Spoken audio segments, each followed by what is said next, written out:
Та бүхний амрыг ирье. Би өөрийн бичсэн хар хүн номоо та бүхэнд уншиж төлөвлөж байна. Хар хүн ном 16 дугаар бүлэг чөтгөр Яхава 11-р хэсэг. За, өмнөх 10 дугаар хэсэгт ухааны тухай яриагаа энд хүргээд өндөрлөе. Яхавагийн жихадын яриагаа цааш үргэлжлүүлье гэж байна. Жихадын тухай ингэж ярих гэсэн чинь нэг юм ухааны талаар ярих болоод зарим нэгэн домог момог дурдах болоод тэгээд энэ дөрөвдүгээр шалтгаан буюу жихад гэсэн ямиг одоо юу гэдгийг цааш нь үргэлжлүүлэх ёстой болоод байдаг. За Чингис хааны их засаг хууль гэж байгаа тийм. Малыг гаргах бол хөлийг нь боож, гидсийг нь зүсэж, үхтэл нь зүрхийг нь гартаа шахнаа. Дараа нь махыг нь идэж болно. Харин хин нэг нь Мухаммедийн заасан дагуу малын хоолыг хэрчиж ядалсан бол тэр хүнийг цаазал гэж байна. За малын махыг одоо цустай нь буюу малын буянтай бүх юмтай л одоо хэрэглэх ёстой гэсэн нэг тиймэрхүү юм заалт байгаад байдаг. За Чингис хаан исламын шашинтнууд болон еврейчүүдийг шууд боол хэмээн нэрлэж тэднийг халаал гэхээсээ илүүтэй Монгол мал гаргах арга барилыг баримтлахыг шаардсан байдаг. Мөн хөвч хөндөх ёслолыг хоригдсан. Хөвч хөндөх ёслол гэдэг нь жоохон хүүхдийг одоо нэг хэдэн нас хүрэхээр нь чимдээ боовных нь үзүүрийн махыг одоо юу гэдгийг хэрчээд авчдаг байгаа ямар ч учиртай хийдгийн их ойлгомжгүй тийм үү. Еврейчүүд үүнд өртөж монголчууд кошер идэхийг хориглов гэж байна. Энэ яг нөгөө нэг Ромын эзэнт гүрэн тэр хөвч хөндөх ёслол илүү дутуу юмыг хорж байгаатай яг адилхан монголчууд бас одоо тиймэрхүү юм хийж байгаа байхгүй юу. За зураг тавьсан байна. Муу залимууд хонио гаргахдаа монгол хүний нүднээс нуух ёстой шалтгаан.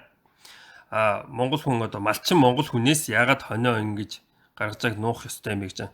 Ингээ хоолыг нь хэрчсэн, цус нь ингээл урсаал одоо тэгэл үг тиймдээ хэр зовж байгааг би мэдэхгүй л да цус нь ингээ доош уунахаар толгой нь эргээл уг нь их одоо юу гэдгийг зовлонгүй л гаргаж байгаа бах гэж бодож байгаа. Гэтэл чинь нэг л биш тийм үү. За энэ монголчуудаас байтугай одоо би яагаад дээр нь юм хар дөрүүлж юм хийчихвэ гэж аахгүй юу. Соёлд, иргэншилд одоо юу гэдгийг орчин үеийн хүмүүс амаас бас энэ балаа юма нуух хэрэгтэй бэн шүү дээ. Тийм учраас ийм одоо сенсор гэдэг дээр нь наачж байгаа байхгүй юу. Тийм. Тэгэхээр монгол хүн ийм юм хараад одоо тухайн үед одоо бас чигшдэг байсан байна л да. За еврейн шашин, Яхавагийн шашин монгол хүний жигшдэг энэхүү зан үйлийн их болсон юм а. Тэгэхээр Яхавагийн захиас гэж байдаг. Левитик 17-гийн 12. Тиймээс би Израилийн хүүхдүүдэд захиж байна. Та нарын дунд хинч цус идэж болохгүй. Мөн та нарын дунд амьдардаг харь хүн хинч байсан цус идэж болохгүй. Еврейчүүд тэднийг даган дуурайгч муу залимууд германчуудтай хамт сууж, пив ууж, цусан зайдас идэх улс биш ажээ. За ингээд нэг герман хүнтэй ингээд пив уугаад тэгээ нэг хар зайдас ингээд хэрчээд энэ юун зайдас вэ гэхээр энэ цусан зайдас гээл би ч бас цусан зайдас хийдэж штэ гээл тэгэл ерөнхийдөө нэг л ойр дотн байж болохоор байхгүй. Гэтэл чинь мусульманчууд болон еврейчүүд тийм одоо юу гэх юм жигшдэг байгаа байхгүй юу. За дээр захиаснаас болж исламын шашинд малын хоолыг хэрчиж цусыг нь огт хэрэггүй. Цус нь огт хэрэггүй байхгүй. Юунд ашиглах гэдэг. Юунд ч ашиглахгүй. Зүгээр тэр цусыг асгах ёстой. Химэн асгах халаал арга гэж байдаг. Энэ бол Яхавагийн жихадын нэг хэсэг юм а. Яхава жихад гэсэн имийг эхлүүлсэн шашны ариун дайн тий. За Чингис хаан болон түүний дараагийн Юан хаад халаал нядалгаа гэх мэт исламын шашны зан үйлийг хориглож муу залим шашинтнуудад мал нядлах монгол аргыг албадан шахаж бусад хязгаарлах хууль дүрм үргэлжилсээр байв. Та нар ингэж байна. Та нарын чи ийм зам байдлыг мэднэ таалагдахгүй байна. Та нар одоо яхад хүүхнүүд нь ингээ өсөө дуугаад байдгийн ч гэдэг юм. Ерөнхийдөө ямар нэгэн байдлаар тэднийг л ингээд зам байдлыг өөрчлөх гээд ёс заншлыг өөрчлөх гээд одоо шинэ үе штэ одоо юм хүм ингээд хөгжсөн байж штэ ч гэдэг нэг тиймэрхүү юм Юан гүрний үед ч юм уу 14-р зуунд ч юм уу тийм болох гээд байгаа байхгүй. Тэгэхээр чин болохгүй л байгаа байхгүй. Тий. Муу залимчууд хоныг нууцаар нядлах ёстой болов. Тэгэхээр мэдээж ийм балаа юм а Монгол хүний нүднээс хол далд хийх ёстой байхгүй юу? За. Хувлаа хаан 1280 онд лалан шашинтнууд хамт зоог идэхээс татгалцсны дараа уг зарилгийг дахин сэргээв гэж байна. За ингээл нэг хаад ноёдуудыг уриал одоо бид нар юу вэ? Хоньны мах идэн, гахаа мах идэн ч гэдэг юм уу эсвэл одоо арх дарс ууцгаана гэж байгаа байхгүй юу? Тэгсэн нөгөөдөл нь уучлаар бид нар ийм халаал биш зоогонд оролцохгүй ч гэдэг юм уу тий. Тэгэхээр Хувлаа хааныг уурлуулчихж байгаа. Тэрээр халаал мах нядлах хөвч хөндхийг мөн хориглов. Хувлаа хааны зарилгийг 10 жилийн дараа хүчингүй болгов. Хувлаа хаан яагаад энэ одоо халаал мах нядлах хөвч хөндхийг мөн хориглож ийнө вөхөр зүгээр л өвөөгийнхаа хуулийг дахин сэргээж байгаа байхгүй юу? Тий. Гэтэл чин 10 жилийн дараа хүчингүй болгов гэж байгаа байхгүй юу? Яагад гэвэл та энэ хуулиа иргэн хараач гэж ингээл дарамтлаад байгаа байхгүй юу? За хуулийг иргэн харах, хүчингүй болгох хүсэл шаардлага дарамт байсан байна. Ёстол хүний олноор гэдэг нь болж их хааны хүсэл зоригийг биелүүлэх Монгол хүн хүч дутсан гэлтэй хонь гаргах жижиг асуудал дээр ислам албатуудтайгаа хэрүүл хийгээд яах юм гэдэг нь болжээ. Бүгдөө ингээд монголчууд байсан бол одоо юу гэдгийг их хааны одоо юу гэдгийг зарилгийг хүслийг ингээд дагаад биелүүлээл байна. Гэтэл чинь үгүй байхгүй. Өөр янз бүрийн одоо юу гэдгийг итгэл бишрэлтэй хүмүүс байгаад нөгөөдөл нь одоо юу гэдгийг энэ Монгол хааны энэ хууль илүү дутуу юм нь одоо юу гэдгийг шал тэнэг мэнэг ч гэдэг юм. Тиймэрхүү юм болж байгаа гэсэн үг. Дээр дооргүй олон хүний ааш ивийг олгож болох хэрэгтэй байдаг. Тэр ааш ивийг олгож гэдэг нь залтан болох хэрэгтэй гэж байна. Тэгэхээр чин эдэнд буулт гаргах хэрэгтэй байна. Би тэгэл тэр залтан байгаал одоо юу гэдгийг энэ доорд байгаа хүмүүсийн хүсэл зориг тэр дээд ноёдуудын хүсэл зориг бүгднтэй л одоо юу гэдгийг хэрэгжүүлэх хэрэгтэй гэж байгаа хгүй. Тэгэхээр Хувлаа хаан бууж өгсөн гэх гээд байна.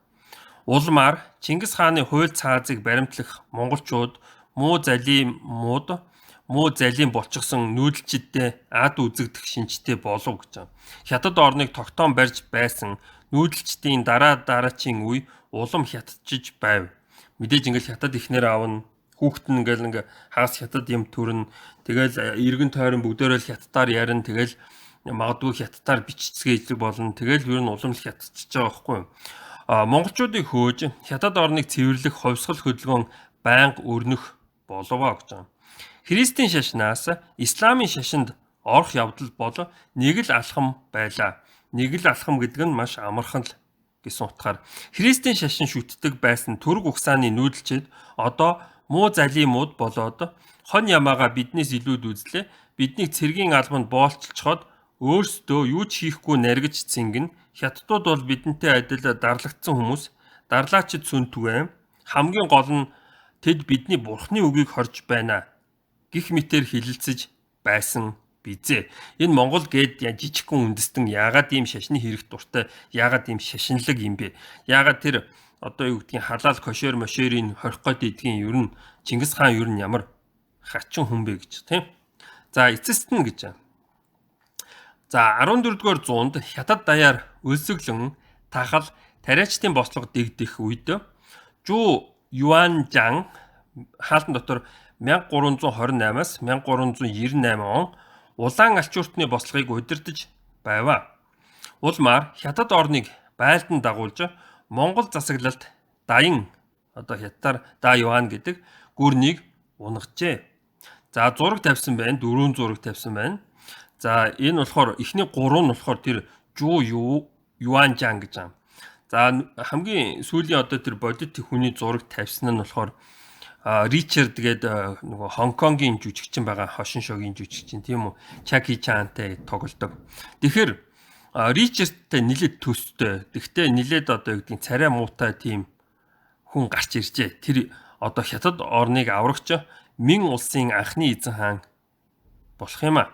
За Жу Юанжан хаалтан дотор 1328-аас 1398 он буюу Хонгвю эзэн хаан. Жу Юанжан 1328 онд ядуу тариачны гэр бүлд төржээ.